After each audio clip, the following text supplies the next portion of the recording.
बच्चों, मैं हूं गोपाल पालीवाल, आपका फिजिक्स टीचर। बच्चों, प्रीवियस ईयर क्वेश्चंस जेईई में बहुत इंपॉर्टेंट होते हैं और मैंने उनकी पूरी एक सीरीज रन कर रखी है। आप मेरे चैनल को सब्सक्राइब करें, मेरे साथ प्रैक्टिस करें। प्रेजेंट क्वेश्चन जो बच्चों है वो जेईई मेंस 2011 का क्वेश्चन है और इलेक्ट्रोस्टैट से रिलेटेड क्वेश्चन है। बच्चों, electrostatic potential inside the charge spherical ball is given by phi = AR² + B। Phi यानी इलेक्ट्रिक पोटेंशियल जो है वो AR² + B, where A and B are constant. A and B क्या है? कॉन्स्टेंट्स है। ये गिवन है बच्चों, कॉन्स्टेंट्स। करेक्ट। R है जो distance from centre of spherical ball, distance from centre of spherical ball, centre of spherical ball. Correct. Charge, then the charge density inside the ball is, आपको जो find करना है बच्चों वो है volume charge density. Volume charge density आपको find करनी है, वॉल्यूम चार्ज डेंसिटी है ना, that is rho coulomb per metre cube है, लेट है ना। इसको आपको फाइंड करना है, इसको फाइंड करना है बच्चों, रो को, that is the rho coulomb per metre cube, इसको आपको फाइंड करना है। तो बच्चों, हमको पता है what is the relation between electric field and electric potential, that is electric field intensity is negative gradient of electric potential, E = -d∅/dr and r cap. Correct. Electric field intensity जो है उसका मैग्नीट्यूड जो है वो phi की are के साथ maximum change होने की रेट के इक्वल्स टू होता है, मैक्सिमम एक्चुअल में चेंज होने की रेट। और साथ ही ये जो ई की डायरेक्शन जो होती है वो डायरेक्शन इस टाइप से होती है कि जिस डायरेक्शन में वी आर के साथ मैक्सिमम रेट से डिक्रीज होता हो बच्चों, जिस डायरेक्शन में वी आर के साथ मैक्सिमम रेट से डिक्रीज होता हो, it is the direction of vector E. वो डायरेक्शन वेक्टर ई की डायरेक्शन है। बच्चों, क्या समझ में आया? जिस डायरेक्शन में वी आर के साथ मैक्सिमम रेट से डिक्रीज होता हो, करेक्ट, वो डायरेक्शन ई की डायरेक्शन है। और ई का मैग्नीट्यूड जो है वो पोटेंशियल की, इलेक्ट्रिक पोटेंशियल की डिस्टेंस के साथ मैक्सिमम चेंज होने की रेट के इक्वल्स टू है। अंडरस्टैंड? तो इसको बोलते हैं electric field intensity is negative gradient of electric potential. Electric field intensity, इसको यूं भी रीड किया जाता है बच्चों, electric field intensity is negative gradient of electric potential. Correct. Meaning मैंने आपको बता दिया, electric field intensity is negative gradient of electric potential. Correct. तो बच्चों, मैं इसको डिफरेंशिएट कर लेता हूं। अच्छा, यहाँ फाई आर के साथ है जो हर डायरेक्शन में जो सिमेट्रिकली चेंज हो रहा है बच्चों, क्योंकि यहाँ आर का फंक्शन है, तो इन ईच डायरेक्शन और in every direction phi changes with r uniformly यानी आइडेंटिकली है जो वो चेंज हो रहा है। करेक्ट। तो हम इसको डिफरेंशिएट कर लेते हैं बच्चों, क्योंकि आपको d∅/dr फाइंड करना है। तो डिफरेंशिएटिंग d∅/dr = 2AR, ये 0 हो जाएगा। फिर इसके बाद हम इसको ऐसा लिख देते हैं, E = -d∅/dr and r cap. तो d∅/dr अभी भी आपने फाइंड किया है, तो -2AR and r cap. Correct. ये आया बच्चों -2AR r केप। अब आपको जो गॉस थ्योरम अप्लाई करनी है, आपकी स्फेरिकल बॉल है बच्चों और इलेक्ट्रिक फील्ड है जो बच्चों आर केप के अपोजिट है। तो अब एक थोड़ा हमको आइडिया होने लग गया है कि ये चार्ज डिस्ट्रीब्यूशन किस टाइप का होना चाहिए स्फेरिकल बॉल के अंदर। It will look like this. Understand? ये इसका सेंटर है, वो सेंटर से डिस्टेंस आप ऐसा लेंगे और बच्चों इसके ऊपर नेगेटिव टाइप का चार्ज होगा इसके ऊपर, यानी वॉल्यूम चार्ज डेंसिटी जो होगी वो नेगेटिव टाइप की होगी। क्यों होगी? क्योंकि इलेक्ट्रिक फील्ड जो है वो बच्चों ये आपकी आर केप वाली डायरेक्शन है। कौन सी डायरेक्शन है? और इलेक्ट्रिक फील्ड है जो -r केप इस डायरेक्शन में, यानी इलेक्ट्रिक फील्ड इस डायरेक्शन में एक्ट कर रहा है। देखो -2AR r केप, यहाँ से आप इसको रीअरेंज कर सकते हो, -r केप, यानी फील्ड इंटेंसिटी की डायरेक्शन जो है -r केप की तरफ है बच्चों। करेक्ट। -r केप की तरफ। करेक्ट।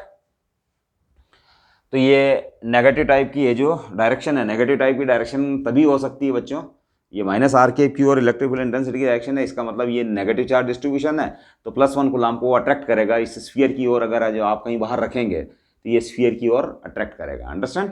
मतलब इस टाइप से ये यहाँ अगर +1 कूलम्ब रखेंगे तो इस ओर अट्रैक्ट होगा, यहाँ अगर +1 कूलम्ब रखेंगे तो इस ओर अट्रैक्ट होगा, यहाँ +1 कूलम्ब रखेंगे तो इस ओर अट्रैक्ट होगा। तो आपको समझ में आया होगा बच्चों, है ना, कि ये जो नेगेटिव टाइप की वॉल्यूम चार्ज डेंसिटी है।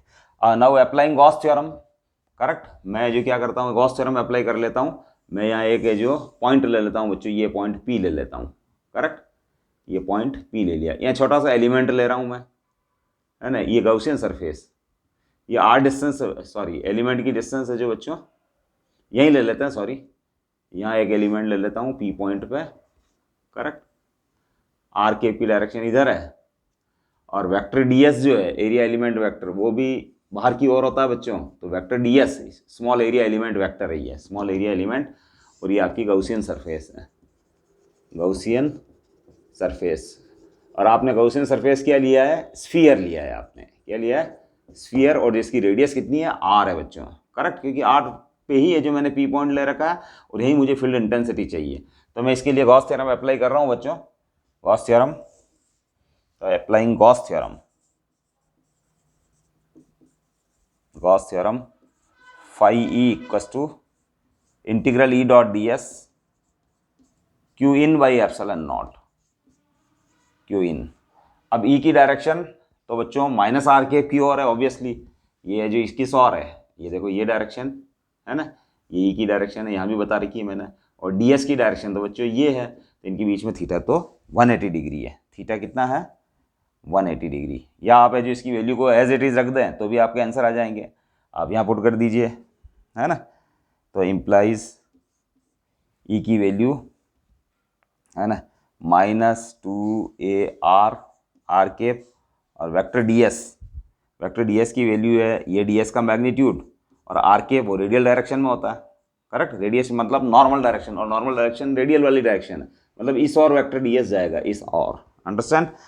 तो ये हो जाएगा phi E। अच्छा, इसको मैं इक्वेट कर दूंगा Q in by epsilon naught से, it is Q in by epsilon naught, correct, sorry, हाँ ये Q in by epsilon naught. यहाँ के बाद ये आया बच्चों, अब R dot r cap dot r cap that is 1, तो ये आ जाएगा -2AR -2AR, और integral ds r cap dot r cap वो बच्चों 1 हो चुका है, और ये हो गया Q in by epsilon naught, correct. अब ये इंटीग्रल ds, ये जितने भी छोटे छोटे आपने एरिया एलिमेंट लिए हैं उनके एरियाज का सम इस स्फीयर के ऊपर, तो दैट इज 4πr²। तो -2AR तो ऑलरेडी है, और इस इंटीग्रल का मीनिंग, इंटीग्रल ds ये है बच्चों 4πr²। आपकी जो गॉसियन सरफेस है उसका एरिया हो गया बच्चों ये, तो ये 4πr², और ये Q in by epsilon not हो गया बच्चों, Q in by epsilon naught, correct. अब हम बच्चों आगे बढ़ जाते हैं इस टाइप से।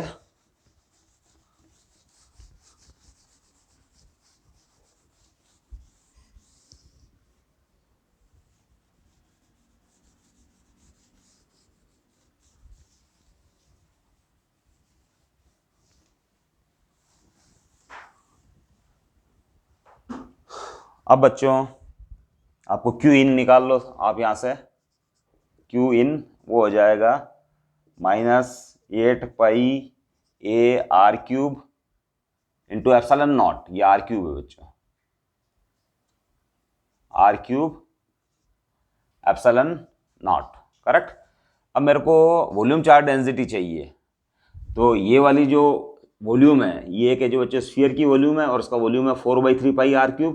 तो इसके अंदर जो चार्ज आया वो Q इन में निकाल चुका हूँ, तो मेरे को डिवाइड करना पड़ेगा इसके वॉल्यूम से, यानी आपका जो गॉसियन सरफेस है उसने जितना वॉल्यूम बाउंड कर रखा है, एनक्लोज कर रखा है, आप उससे डिवाइड देंगे तो आपको क्या मिलेगा, वॉल्यूम चार्ज डेंसिटी। तो -8πAR³ एप्सिलॉन नॉट, और डिवाइडेड बाय, अगर ये डिवाइड में लूँगा बच्चों तो 3 तो ऊपर चला जाएगा और 4 पाई आर क्यूब अपॉन में रहेगा।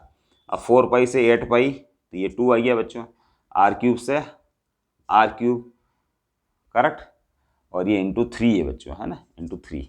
तो ये हो गया बच्चों -6a एप्सिलॉन नॉट।